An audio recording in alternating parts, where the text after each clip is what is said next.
হযরতে হাজরা আলাইহিস সালাতু ওয়াস সালাম বলে, ওগো খলিলুল্লাহ, যদি এটা আল্লাহর হুকুম হয় তাহলে আমি হাজরা একা একা এই জায়গায় থাকাও আমার কোনো সমস্যা নাই। কোরবানির শরীক নির্ধারণের ক্ষেত্রে আমরা যাচাই বাছাই করে শরীক নির্ধারণ করা সবসময় বলে থাকি। হাদিস শরীফও আছে, ফিকহবিদরাও বলে গিয়েছেন, কোরবানি সহিহ হতে হলে আমার শরীক যেন ভালো হয়। আমি নিজে ভালো কিন্তু শরীক ভালো না, অথবা 7 শরীকের মধ্যে 5 জন ভালো, 3 জনই ভালো না। ভালো না বলতে মানে তার টাকা ভালো না আর কি, তার ইনকাম ভালো না, হারাম। তো এরকম যদি হয়ে থাকে তাহলে আমরা এই ক্ষেত্রে আর কি একটু যাচাই বাছাই করে নিব যে কেউ যদি হারাম টাকা থাকে আর হারাম টাকা দিয়ে কুরবানি দেয়, তাহলে সে যদি শরীকে দেয়, তার শরীকদার যারা থাকবে ওই গরুতে, ওই শরীকের সাথে আরো যারা থাকবে বাকিদেরও কুরবানি হয় না। মাসালা এটা। তো এই ক্ষেত্রে অবশ্যই আমাদের যাচাই বাছাই করে শরীক নির্ধারণ করতে হবে না। হ্যাঁ, কেউ যদি চায় একাই আমি এক গরু দেব, তাহলে ওই ক্ষেত্রে আমরা গরু কেনার ক্ষেত্রেও গরুটা যেন কমপক্ষে 2 বছরে হয়। বয়স কত হবে? 2 বছর বয়স যেন। অনেকে একা কুরবানি দেওয়ার নিয়ত করে 40-50 হাজার টাকা একটা শাহ গরু কিনা লয়, মানে ততটুকু বাচ্চা আনছে, ছোট একটা বাচ্চা রয়েছে, অনেক তো 40-50 হাজার টাকা দিয়া সার গরু আনে যদি কেউ, তাহলে বাচ্চা ছাড়া বড় পাইব। আর ওই বাচ্চার কি কুরবানি দেওয়া, ওইটা দিয়ে কুরবানি দিলে হবে আমাদের কুরবানি? এই জন্য যাচাই বাছাই করে গরুর কেনার ক্ষেত্রে কিনা এবং শরীক নির্ধারণ করার ক্ষেত্রে আমরা শরীক নির্ধারণ করব যাচাই বাছাই করে। তাহলে ইনশাল্লাহ আমাদের কুরবানি যেন সহিহ হয়, শুদ্ধ হয়। এজন্য ইনশাল্লাহ আমরা এই শরীক নির্ধারণ করব, আমরা যাচাই বাছাই করে শরীক নির্ধারণ করবো ইনশাআল্লাহ। তো এটা আজকে বলে দিলাম। সামনের সপ্তাহ থেকে ইনশাআল্লাহ আমরা কুরবানি নিয়ে আরো আলোচনা করব, আল্লাহ যদি চায়। তো আমরা জিলকদ মাস, যত হজের মাস চলতেছে, মৌসুম চলতেছে, হজের মৌসুম, এজন্য আমরা হজ নিয়ে আলোচনা করতেছিলাম। ইতিহাস বলতেছিলাম যে হজ্জে বাইতুল্লাহ কিভাবে এই নির্মাণাদির কাজ চলে আসছে। হযরত ইব্রাহিম আলাইহিস সালাতু ওয়াস সালামের মাধ্যমে এই হজ্জে বাইতুল্লাহর কাজটা নির্মাণ হয়, পুরোপুরি আল্লাহর ঘরটা নির্মাণ হয়। আর ওই নির্মাণাদি আবার আমার আপনার পয়গম্বর মুহাম্মদুর রাসূলুল্লাহ সাল্লাল্লাহু আলাইহি ওয়াসাল্লামের নবুয়ত হওয়ার আরো আগেই কোন এক বন্যা হয়েছিল কুরাইশ মক্কাতে। তখন এই বিভিন্ন গোত্রের লোকেরা সবাই মিলে কাবা নির্মাণের কাজ করে আবার সুন্দর করে কাবা নির্মাণ করে ফেলছে। সুবহানাল্লাহ। এরপরে হজরে আসওয়াদ যে পাথরটা আছে, এটা আল্লাহর সেই জান্নাতের থেকে পাঠানো একটা পাথর, হজরে আসওয়াদ পাথরটা। নবীজির হাদিস আছে এই পাথরটা আবিয়াহু, মানে সাদা ছিল, একেবারে দুধের মতো ফকফকে সাদা ছিল এই পাথর যখন আল্লাহ পাঠাইছিলেন। এই পাথর বনি আদমের গুনাহ নিতে নিতে এখন কালা হয়ে গেছে। এই পাথরটা কিন্তু এখন কালো, সাদা কেন? এটা গুনাহ নিতে নিতে কালো হয়ে গেছে, এটা রাসূলের হাদিস। তো ওই জায়গায় গিয়ে সবাই তো আমরা চুমা দেওয়ার চেষ্টা করি। তো চুমা কেন দেই? যেন আল্লাহ হাদিসে আছে এটাকে ছুঁইলে ধরলে চুমা দিলে আল্লাহ গুনাহ মাফ করে দেয়। তো এই গুনাহ ওইটাই নিয়ে যায়, মানে আল্লাহ একটা সিস্টেম করছে। তো ওই হজরে আসওয়াদের পাথরটা এটাও তো ভাঙিয়ে গেছে, এটার যে ওয়ালে লাগানো ছিল দেয়ালে, ওইটাও ভাঙিয়ে গেছে। কিভাবে লাগাইবো? এই জন্য আল্লাহ তাআলা আল্লাহর নবীর মাধ্যমেও এটা লাগায়। ওই সময় নবুয়ত পায় নাই, সবাই ঝগড়া করতেছে। এখন তো নির্মাণ কাজ শেষ করলাম, কিন্তু পাথরটা কিভাবে লাগাবো ওই জায়গায়? ওই গোত্র কয় আমি লাগামো, যাদের জোড়া চেহারা কয় আমি লাগামো, অনুবাদ না আমি লাগামো, লাগলে এটা লাগে ঝগড়া বিবাদ করবো, মারামারি লাগবো। এরপর হজরে আসওয়াদ এবং বরকতপূর্ণ এক পাথর, জান্নাতে এই পাথরটাকে বাইতুল্লাহ নিয়ে আমরা লাগাবো। এটা নিয়ে পুরো একটা ঝগড়া, আর ঝগড়া মীমাংসা করা। তো মীমাংসা করবেন কে? আমার আপনার নবী মুহাম্মদুর রাসূলুল্লাহ। সেই ছোট সময় থেকে, নবুয়তের আগ থেকেই তো আমার আপনার রসুল মানুষের ঝগড়া মিটাই দিতেন। সুবহানাল্লাহ। এখন তারা সিদ্ধান্ত করছে কে এটা করবে। মদিনায়, মক্কায় এমন কে আছে ভালো লোক যার মাধ্যমে আমরা এই কাজটা সম্পাদন করব, শেষ করব? কেউ কাউকে খুঁজে পায় না, কাউকেই খুঁজে পায় না। সবাই বড়রা বৈশাখ চিন্তা করছেন যে পরের দিন মানে আগামীকালকে সকাল সকাল যে নাকি বাইতুল্লাহর দরজা দিয়ে ঢুকবে সর্বপ্রথম, ওই ব্যক্তিটারে দিয়ে আমরা এই হজরে আসওয়াদের পাথর বসানোর কাজটা সম্পাদন করব। আর ওই আগামীকাল পরের দিন সকালবেলা একেবারেই বাইতুল্লাহর প্রথম গেট দিয়ে প্রথম মানুষ যিনি প্রবেশ করেছেন তিনি হলেন আমার আপনার নবী মুহাম্মদুর রাসূলুল্লাহ সাল্লাল্লাহু আলাইহি ওয়াসাল্লাম। এরপরে সবাই তো এমন খুশি হয়েছে, যাক, যার আশায় আমরা ছিলাম যে এমন একটা ভালো লোক যার দ্বারা আমরা করব খুঁজে পাই নাই। তো মুহাম্মদুর রাসূলুল্লাহ তো সবচাইতে বেশি ভালো লোক। মদিনার মধ্যে, মক্কার মধ্যে আল আমিন বলে সাব্যস্ত হয়েছে। সুবহানাল্লাহ। ওই আল আমিন যত এটার মধ্যে ঢুকছে, তা আল আমিনকে দিয়েই আমরা হজরে আসওয়াদ বসানোর কাজটা সম্পূর্ণ করব। সুবহানাল্লাহ। তো নবী কি বুদ্ধি দিয়েছেন, এত সুন্দর পরামর্শ দিয়েছেন যে এই তোমরা একটা বিশাল একটা চাদর নাও। চাদর নিচে, চাদরের তো চার কোণ থাকে, চারটা কোণা থাকে। এই চারটা কোণার মধ্যে এখন রাসূল সাল্লাল্লাহু আলাইহি ওয়াসাল্লাম চাদরটা বিছাইছেন, বিছাইয়া হজরে আসওয়াদ পাথরটা ওই জায়গায় বসে রাখছেন, চাদরের মধ্যে রাখছেন। রাখার পর সব গোত্রদের সামনে সম্প্রদায় যারা আছেন এখানে, ওই জায়গা থেকে সবাইকে বললেন উদ্দেশ্য করে যে এই তোমরা 2-3 জন আসো, এই কোণা ধরো, তোমাদের গোত্র থেকে 2-3 জন এদিকে ধরো, তোমাদের গোত্র থেকে আসো। এইভাবে প্রত্যেকটা গোত্র থেকে 4 কোণার মধ্যে এরকম 2-3টা করে গোত্র ধরাইছে মানুষ যারা নাকি মুরব্বী। আমরা যদি বলি আমাদের এখান থেকে কিছু লোক যারা মুরব্বী ভালো জ্ঞানী, তাদেরকে ওই জায়গায় এমপি সাহেব ডাকছে, যাইতে বলছে, তখন আমরা সবাই সিদ্ধান্ত করে একটা ভালো বড় বুদ্ধিমান জ্ঞানী মুরব্বী তাদেরকে তো পাঠাবো। তো তাদেরকে এরকম পাঠাইছে, যাও কোণাটা ধরতে হবে। এভাবে 4 কোণার মধ্যে বড় বড় বংশীয় যারা ছিলেন, গোত্রীয় যারা ছিলেন, তারা এখানে এসে ধরছে। 4 কোণায় 4 জনটা দইরা এটাকে আলগায়া সবাই খুশি, কিন্তু যে আমাদের বংশ থেকেও লোক আছে, আমাদের গোত্র থেকেও লোক আছে, আমাদের সম্প্রদায় থেকেও লোক আছে।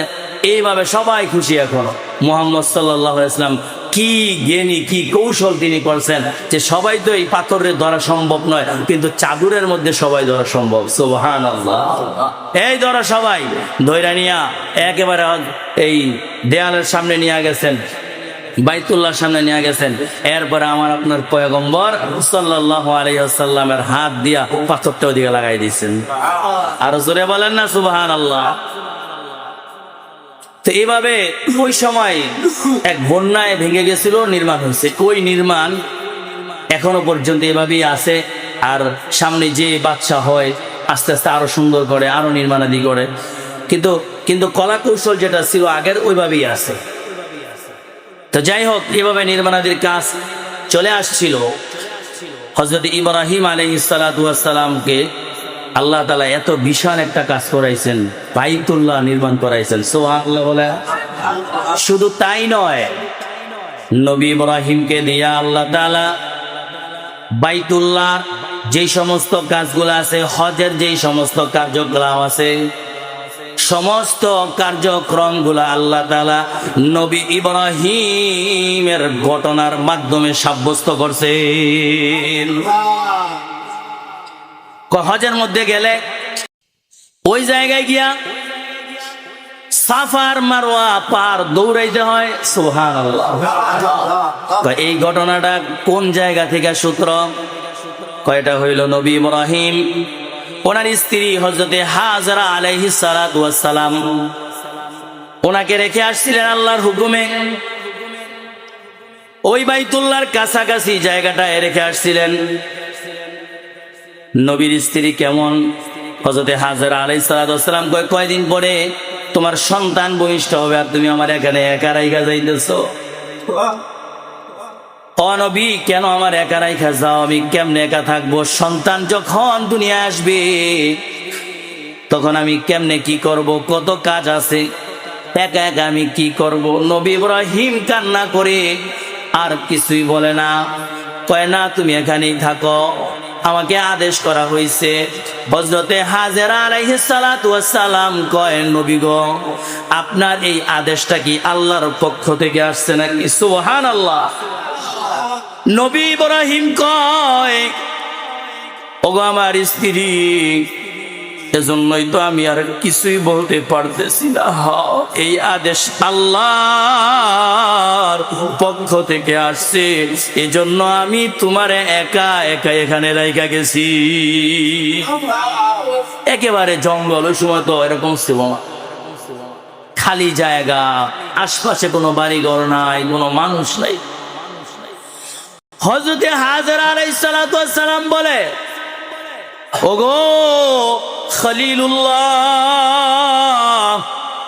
যদি এটা আল্লাহর হুকুম হয় তাহলে আমি হাজরা একা একা এই জায়গায় থাকাও আমার কোনো সমস্যা নাই।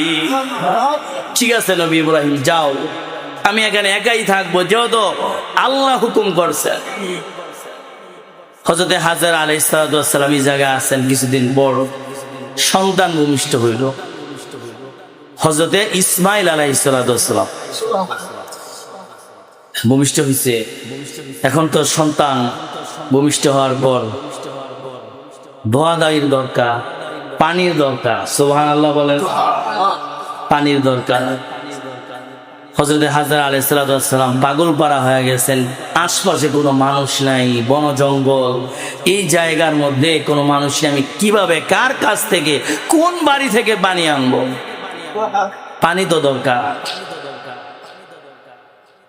নবীর স্ত্রী হযরতে হাজরা আলাইহিস সালাতু ওয়াস সালাম পানির জন্য তিনি বেকুল পাড়া হয়ে গেলেন, অস্থির হয়ে গেলেন, কি করবে দিশাহারা হয়ে গেলেন।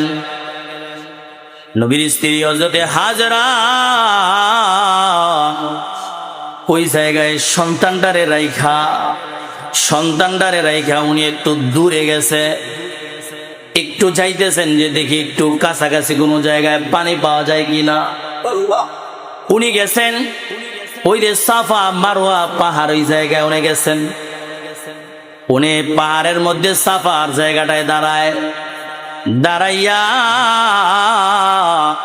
নবী ইসমাইলকে দেখা যায় না, এই জন্য তিনি দৌড় দিয়া মারওয়ায় যায়। মারওয়ায় গিয়ে আবার নবী ইসমাইল দিয়ে দেখা যায় না, শিশু বাচ্চা দেখা যায় না, এই জন্য মারওয়া থেকে সাফা পাহাড়ে দৌড় দেয়। এইভাবে তিনি খালি দৌড়ায় কয়বার? 7 বার উনি এইভাবে দৌড়াদৌড়ি করে। আল্লাহু আকবার। কি জন্য দৌড়ায়? কয় পানি লাগবে। আবার ওই জায়গায় গেলে নবী ইসমাইল রে দেখা যায় না, বাচ্চাটারে দেখা যায় না, মা পাগল পড়া হয়ে যায়। এই জন্য সাফা থেকে মারওয়া দৌড় দেয়, মারওয়া থেকে সাফা দৌড় দেয়। আল্লাহ আয়াত নাজিল করে দিয়েছেন, ইন্নাস সাফা ওয়াল মারওয়াতা মিন শাআইরিল্লাহ,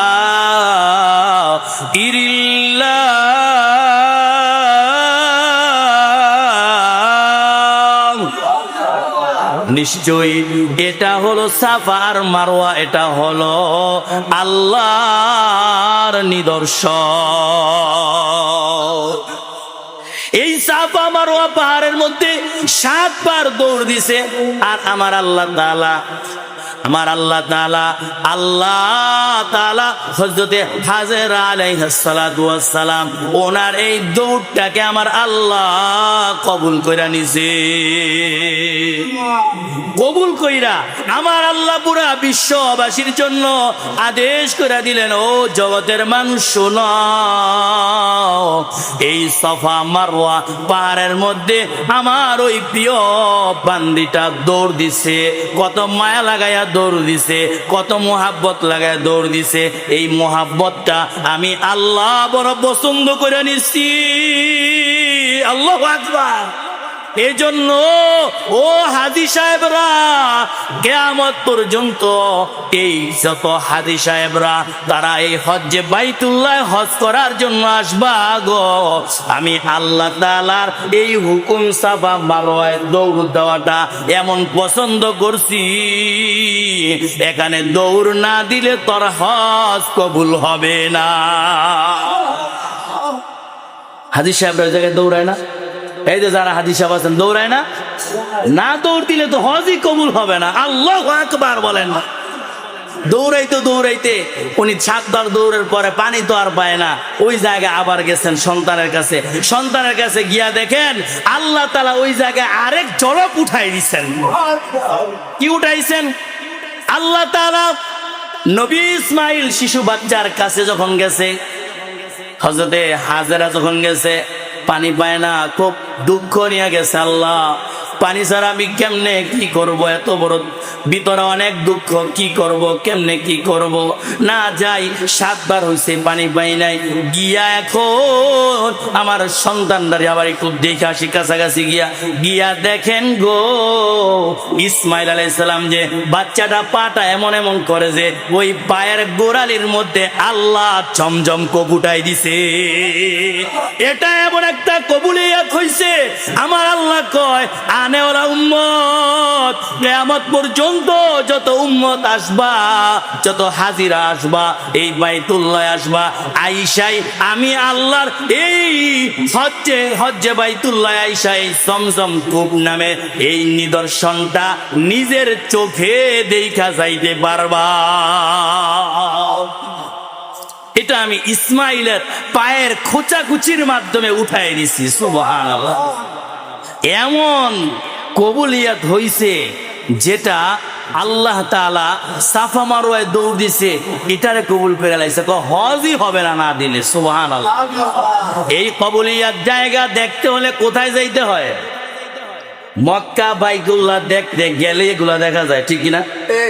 বাইতুল্লাহ গেলেই দেখতে গেলেই ওইগুলাও দেখা যায়। আর এগুলা দেখলে তখন আপনারও মনে পড়বে, আরে হুজুর থেকে শুনছিলাম, বিভিন্ন মাহফিলে শুনছিলাম, আল্লাহ না বলছে ইন্না সফা ওয়াল মারওয়াতা মিন শাআইরিল্লাহ, এটা হলো আল্লাহর নিদর্শন। এগুলা দেখলে পরে বান্দা দিলের মধ্যে লাগবে যে আল্লাহ না বলছে এই পাহাড়ের মধ্যে হযরতে হাজেরা আলাইহিস সালাম এমন দৌড়াইছে, এটা আমি নিজের চোখে দেখলাম। আসলেও তো আমার আল্লাহ একজন আছে। এগুলা দেখলে তখন আপনার প্রাণটা জুড়ায় যায়। ওই বাইতুল্লাহর মধ্যে এমন একটা জায়গা আছে যেই জায়গাটাকে আল্লাহ তাআলা দোয়া কবুলের জায়গা হিসাবে কবুল করছেন। সুবহানাল্লাহ। যেই জায়গায় দাঁড়াইয়া দোয়া করলে নবীজি বলেন, সাহাবীরা বলেন, তাবেঈন বলেন, সরফে সলিহিন বলেন, সবাই বলে ওই জায়গাটা দোয়া কবুলের জায়গা গো। ওই জায়গায় দোয়া করলে আল্লাহ দোয়ারে কবুল কইরা নেয়। ওই জায়গাটার নাম হলো মুলতাজম। নাম কি? মুলতাজম। এটা হলো হজরে আসওয়াদ থেকে দরজা পর্যন্ত বাইতুল্লাহ যে একটা জায়গা আছে, ওই জায়গার মধ্যেই মুলতাজমটা, ওই জায়গাটার মধ্যেই ওই জায়গায় দাঁড়াইয়া দোয়া করলে কে কবুল করে নেয়? জোরে আওয়াজ দিয়া কোন কে? আচ্ছা, ওই জায়গাটা কেমন জায়গা? একটা ঘটনার মাধ্যমে বললেই বুঝতে পারবেন। মুলতাজম এখানে যে দোয়া কবুল হয়, আর দোয়া কবুল হলে আল্লাহর কাছে যা বলবেন, আল্লাহর কাছে নেক মাকাসাদ গুলা বললে আল্লাহ কবুল করে নেয়। ওই জায়গাটার মধ্যে দাঁড়াইয়া কেমনে দোয়া করে জানেননি? মাঝে মধ্যে দেখবেন মোবাইলে আসে অনেক ব্যক্তিরা, দেখবেন গালটা লাগাইয়া দোয়া করতেছে, ভিডিওতে আসে মাঝে মধ্যে গাল লাগায় দোয়া করে, হাত ধরে দোয়া করতেছে, আসে না মাঝে মধ্যে ভিডিওতে? হ্যাঁ, পিঠ লাগায় দোয়া করতেছে, ঘেসে এইভাবে দাঁড়ায় দাঁড়ায় দোয়া করতেছে। ওই জায়গাটাই মুলতাজম, সুবহানাল্লাহ বলেন না? ওই জায়গাটাই তো নবী আলাইহিস সালাতু ওয়াস সালাম, আমাদের নবী বলেন ওই সময় ওই জামানায় সাহাবায়ে কেরামরা এখানে এসে দোয়া করছেন, নবীও দোয়া করছেন। আল্লাহ পাক একটা ঘটনা, ওই সময় দোয়া যে কবুল হয় এর একটা সুন্দর ঘটনা।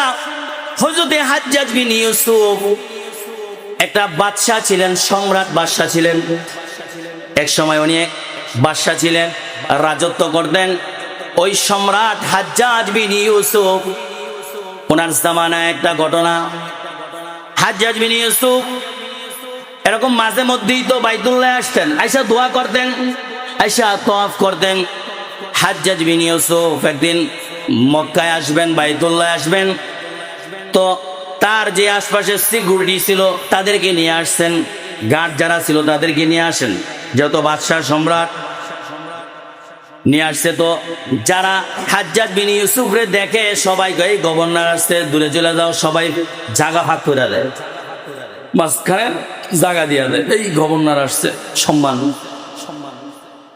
এভাবে সবাই সইরা যায়।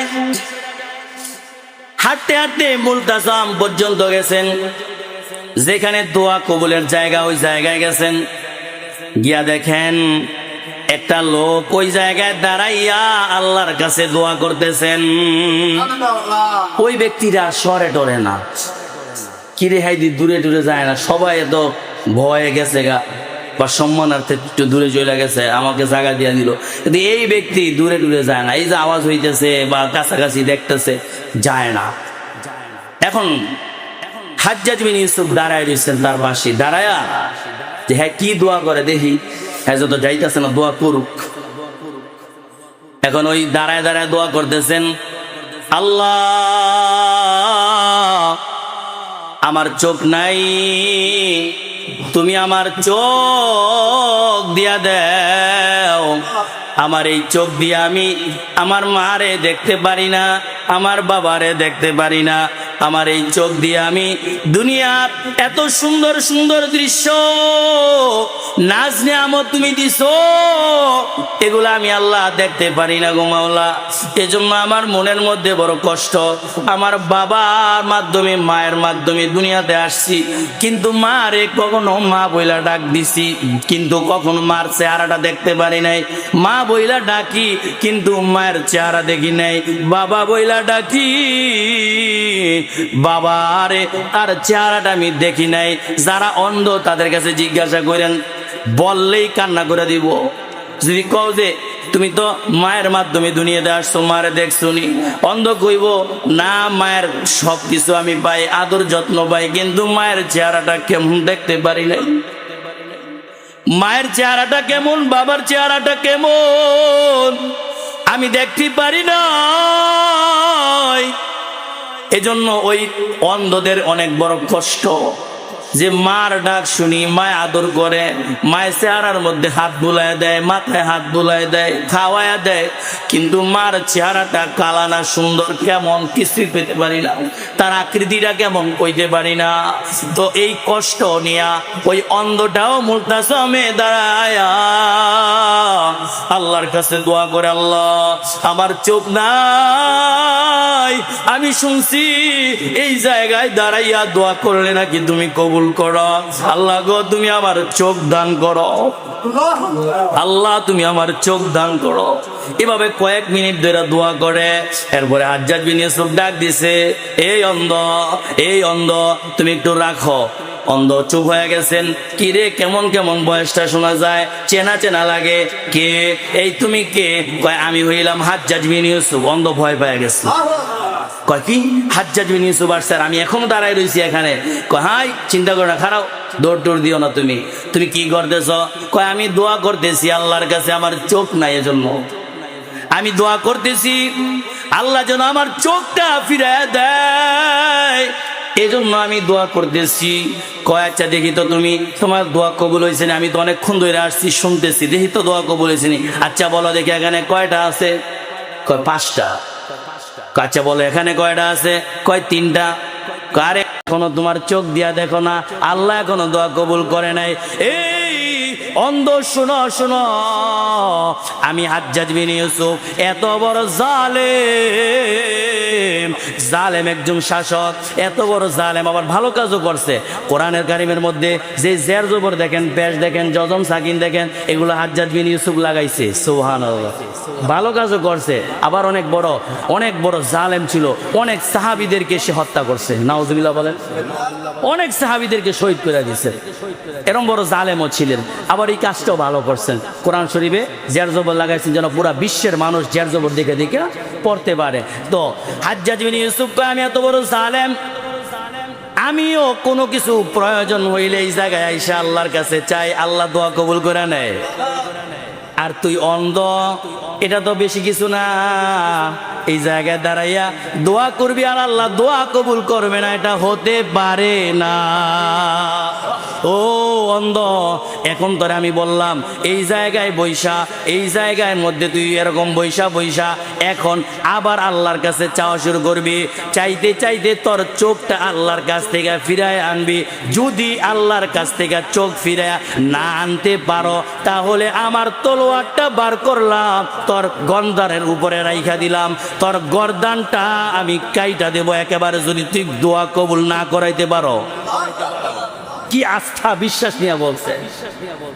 অন্ধ বলতেছেন, অন্ধ এখন ভয় পেয়ে গেছেন, তলোয়ারও বার করছে, আমার তো গর্দান চলে যাইব, জীবন চলে যাইব, আমি এখন আল্লাহর কাছে দোয়া করব, আল্লাহ যদি আমার চোখ না দেয় তাহলে তো আমার গর্দান শেষ করে দিব। হাজ্জাজ বিন ইউসুফ এখন তো আল্লাহর কাছে চাইতে হবে। এমনি তো আল্লাহর কাছে চাইবে, কান্না করে, এমনি তো চোখ দিয়া কান্না আসে, আবার যখন তলোয়ারের ভয়, এখন তো আরো বেশি কান্না শুরু করে দিছে।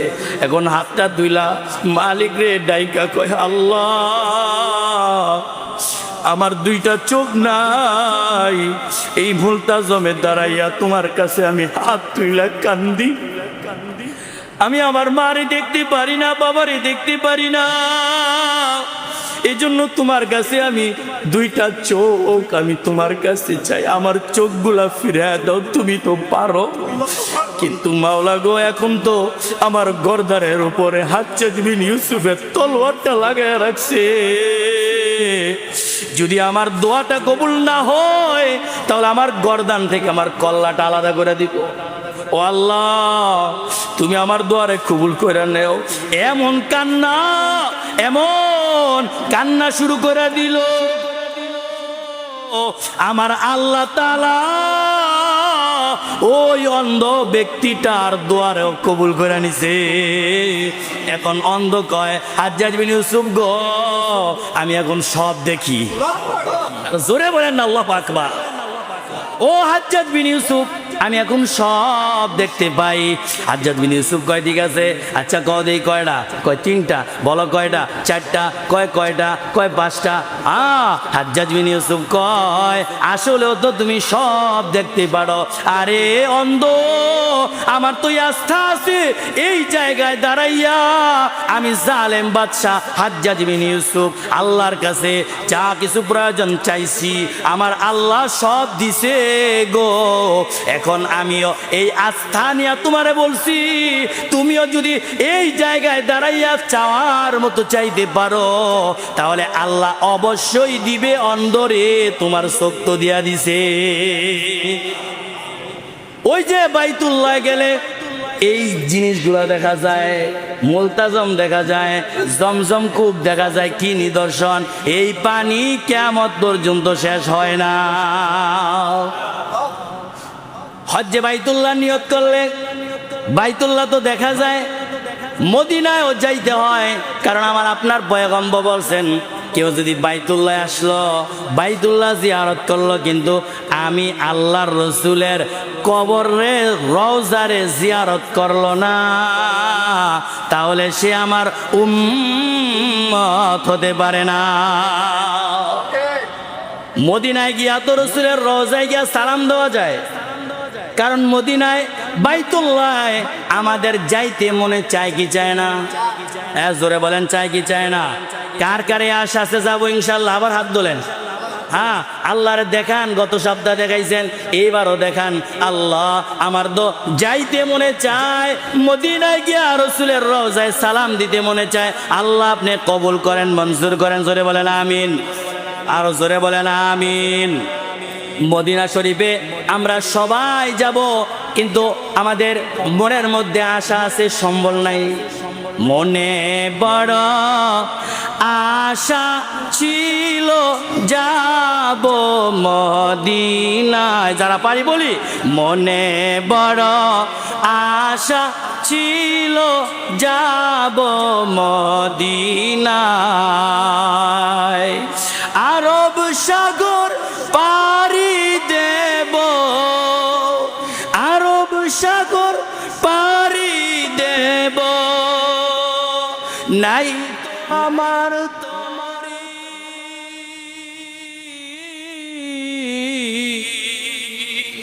পাখি নয় তো উড়ে যাব, ডানাতে বর করি। ওরে আমার আশা আছে, সম্বল নাই, আশায় আছে সম্বল নাই, আমি কি যে করি, কি হবে উপায়?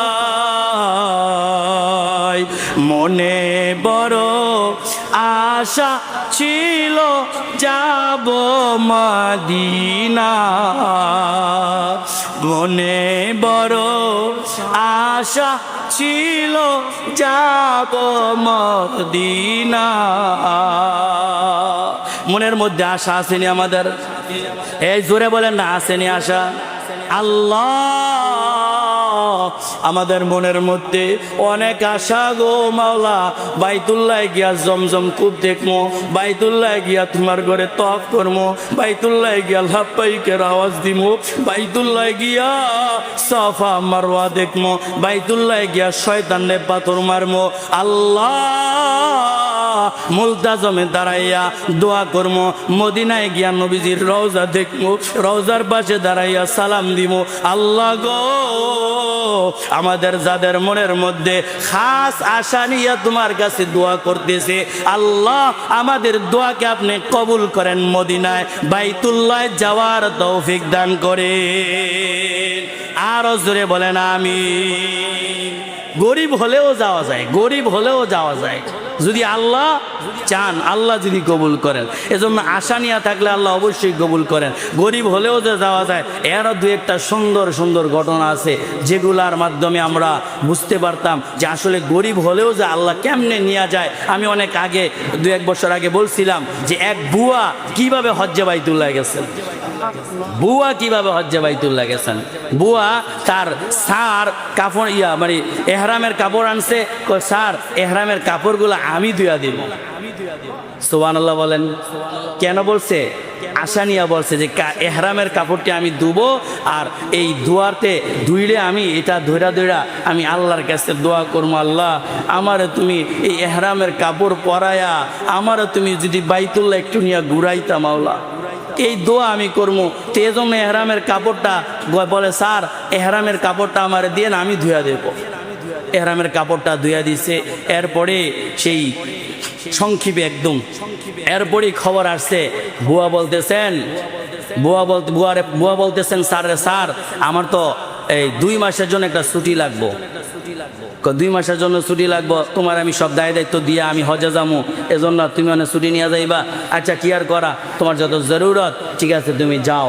এই বুয়া আরেক বুয়ার কাছে গেছে, আরেক বুয়া ফোন দিছে যে তুমি কি বাইতুল্লাহ যাইবা?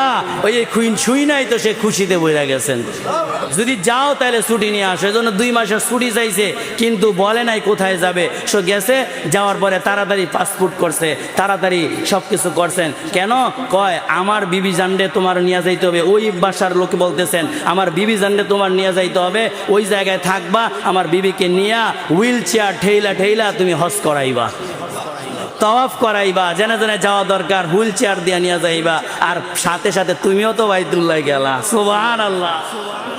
তো বুয়া সব কিছু কাজকর্ম শেষ কইরা একেবারে ওই স্যারের আগে আগে সে বাইতুল্লাহ গিয়া হাজির। এখন স্যারও তওয়াফ করে, এই বুয়াও তওয়াফ করে, ওই বুড়িকে নিয়ে তওয়াফ করতেছেন।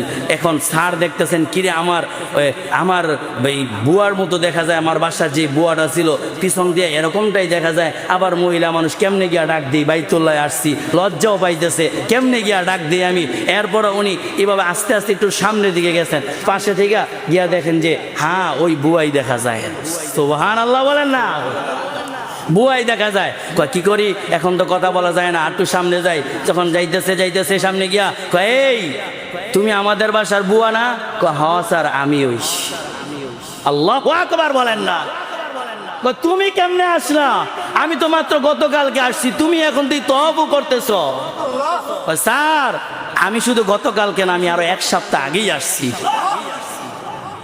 বউকে আমি 1 সপ্তাহ আগে এসে বলছি কেমনে আসলা, ঘটনা বলো তাড়াতাড়ি, আমার মন তো মানতেছে না, তুমি কেমনে বাইতুল্লাহ এসে বললা আমার আগে, তোমাকে তো আমি বলি হনাইকা। ওই বুয়া বলতেছেন স্যার আসেন আপনাকে আমি ঘটনা শোনাই। এখন বলতেছেন স্যার আমার অনেক আগ থেকে আশা ছিল, আমি যদি বাইতুল্লাহ চাইতে পারতাম, এই জন্য ওই দিন আপনার কাছে আমি আমার এহরামের কাপড়টা আমি নিয়েছিলাম, আপনার এহরামের কাপড়টা যেন ধুয়া দেই। আমি এহরামের কাপড়টা নিয়ে আমি আল্লাহর কাছে দোয়া করছি, আল্লাহ এই ইহরামের কাপড় যে আমি কবে আমিও পরবো, কবে যে এই ইহরামের কাপড়ের মাধ্যমে, এটার দোয়ার মাধ্যমে, এর উসিলায় আমিও যে কবে বাইতুল্লাহ যাব, আল্লাহ তুমি এর উসিলায়, ইহরামের কাপড় দোয়ার উসিলায় তুমি আমারে বাইতুল্লাহ নিয়ে যাও। আমি দোয়া করছি, হয়তো আমার আল্লাহ এই দোয়া কবুল করছেন। এরপরে স্যার ও তুমি না আমার কাছে 2 মাসের ছুটি নিয়ে আসছো, এরপরে স্যার আমারে ফোন আসছে, আমি এরকম এক ইঞ্জিনিয়ারের স্ত্রী ডাক্তার, সে বুড়া হয়ে গেছে, হজ করবে, বাইতুল্লাহ যাবে, তাকে নিয়ে তো একজন যেতে হয়, হুইল চেয়ার ঠেলতে হয়, এই জন্য একটা লোক লাগবে। আমার পাশের বাড়ির যেই বুয়া ওইটাও এই কাজটা সে করবে না, এখন সে যেতে পারবে না তার কোনো সমস্যার কারণে আমাকে ফোন দিছে, এই তুমি বাইতুল্লাহ যাইবা? আমি শুই না তো আমার কলিজাটা ঠান্ডা হয়ে গেছে। এই জন্য আমি যাওয়ার পরে আমার সব কিছু হয়েছে, সব কিছু হওয়ার পর আমাকে এই স্যারের সাথে, এই ইঞ্জিনিয়ারের স্ত্রী, এই ডাক্তারের সাথে, ডাক্তারনির সাথে আমারে পাঠিয়ে দিছে, আমি বাইতুল্লাহ চলে আসছি। টাকা লাগে? কোনো টাকা লাগছে? আল্লাহ যদি চায় তাহলে ইনশাল্লাহ আমরাও হজ্জে বাইতুল্লাহ যেতে পারবো। আল্লাহ আপনি আমাদের সবাইকে হজ্জে বাইতুল্লাহ জীবনে মরার আগে একবার হলেও বাইতুল্লাহ গিয়ে তওয়াফ করার তৌফিক দান করেন। আপনার ঘরে গিয়া আপনার মাওলাই কারীম আপনার সেই উপস্থিতির সেই লাব্বাইক আওয়াজটা দেওয়ার তৌফিক দান করেন। সবাই বলেন না আমিন। মদিনা মুনাওয়ারা যাওয়ার তৌফিক দান করেন। সবাই বলেন আমিন।